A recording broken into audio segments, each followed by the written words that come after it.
Hello everyone, welcome back to the channel. Today I am talking about some important MCQ of IPC.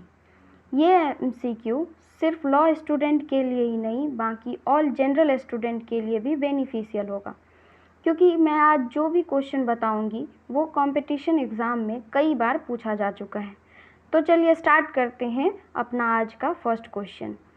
First जो है, preparation of which offence is punishable under IPC. इसका मतलब है IPC के तहत किस अपराध या ऑफेंस की तैयारी करना दंडनीय है।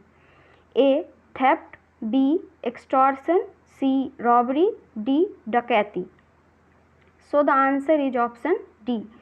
प्रिपरेशन सेकेंड स्टेज होता है जो कि यूजुअली पनिशेबल नहीं होता है, but there are certain offences under IPC जिसमें प्रिपरेशन की स्टेज भी पनिशेबल है, वन ऑफ विच इज़ डकैती, और ये आईपीसी के सेक्शन 399 में बताया गया है। सेकेंड क्वेश्चन है हमारा, judgment in Mehboob Shah versus emperor related with, मतलब इस केस के जजमेंट का संबंध किससे है। A right to private defence, B defence of unsound mind, C common object, D common intention. So the answer is option D. Section 34 of IPC common intention का ये leading case है, बहुत important case है। Third question है हमारा, the distinction between common intention and similar intention was clarify in the case of, मतलब है किस केस में बताया गया था कॉमन इंटेंशन और सिमिलर इंटेंशन में अंतर। तो चलिए हम लोग एक बार ऑप्शन देखते हैं। A Virendra Kumar Ghosh versus king emperor, B Mehboob Shah versus emperor, C Srinivas Mall versus emperor, and D all of the above. So the answer is option B.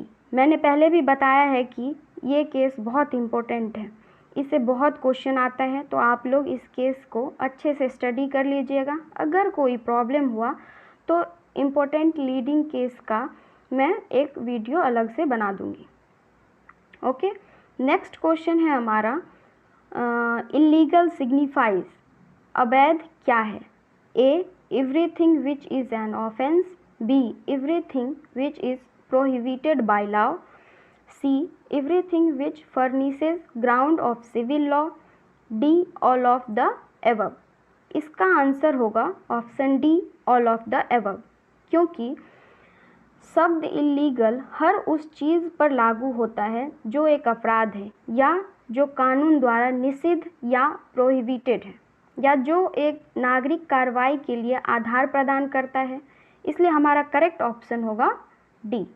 Next question है, the word injury in which in the IPC means, IPC में क्षति injury का अर्थ क्या है। Option A injury to the body, injury to the property, C injury to the mind, D injury to the body property mind reputation.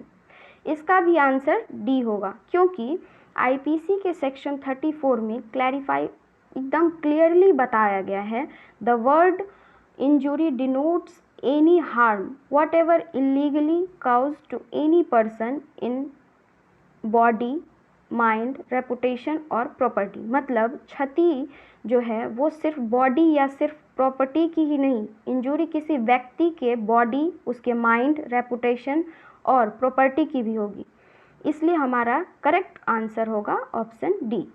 ठीक है, next question पे चलते हैं। How many types of punishment are prescribed in the IPC, मतलब IPC में कितने प्रकार की सज़ा का प्रावधान है।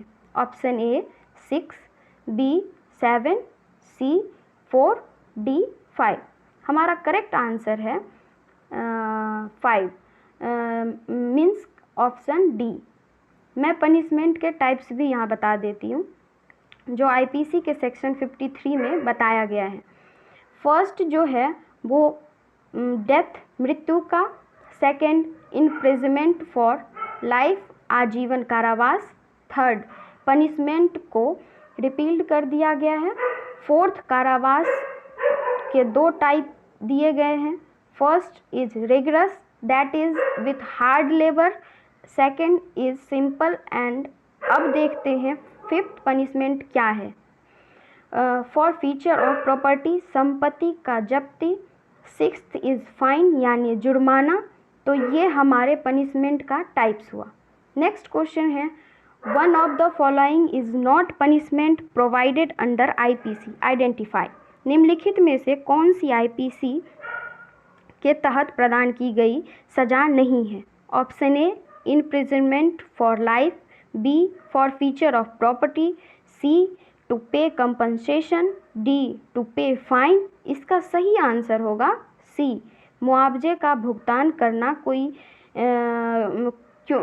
क्योंकि ये आईपीसी के अकॉर्डिंग पनिशमेंट नहीं है। Okay, next one is right to private defence extended to A, defence of body only, B, defence of property only, C, defence of body and property both, D, none of the above.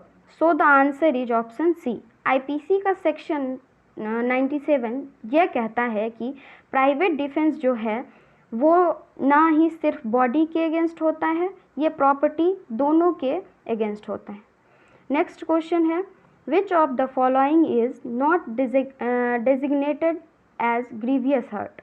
Option A है हमारा emasculation, B, privation of any joint, C, permanent डिसफिगरेशन of chest, D, dislocation of tooth. इसमें कह रहा है कि निम्नलिखित में से किसे ग्रीवियस हर्ट के रूप में नामित नहीं किया गया है। तो इसका आंसर होगा ऑप्शन सी, क्योंकि आईपीसी के सेक्शन 320 में टोटल 8 ग्राउंड बता रखा है जो कि ग्रीवियस हर्ट के कैटेगरी में आता है।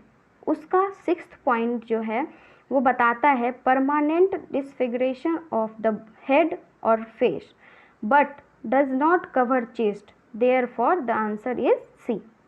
Okay, next and last question is women denotes female human being of. Option A 16 years of age and above, B 18 years of age and above, C 20 years of age and above, D of any age. So the correct answer is option D, क्योंकि IPC के section 10 में ये definition देता है man and women की, उसमें directly लिखा हुआ है the word women denotes a female human being of any as, मतलब महिला शब्द किसी भी उम्र की महिला इंसान को दर्शाता है। तो आज का हमारा ये कंप्लीट होता है पार्ट 1। अब आगे का क्वेश्चन आपको सेकंड पार्ट में दिखेगा। Thank you, I hope you like the video, और कोई सजेशन हो तो कमेंट बॉक्स में ज़रूर बताइएगा। चैनल को सब्सक्राइब कीजिए जिससे कि सबसे पहले नोटिफिकेशन आपको मिले। लाइक शेयर कीजिए अपने दोस्तों के साथ। Thank you.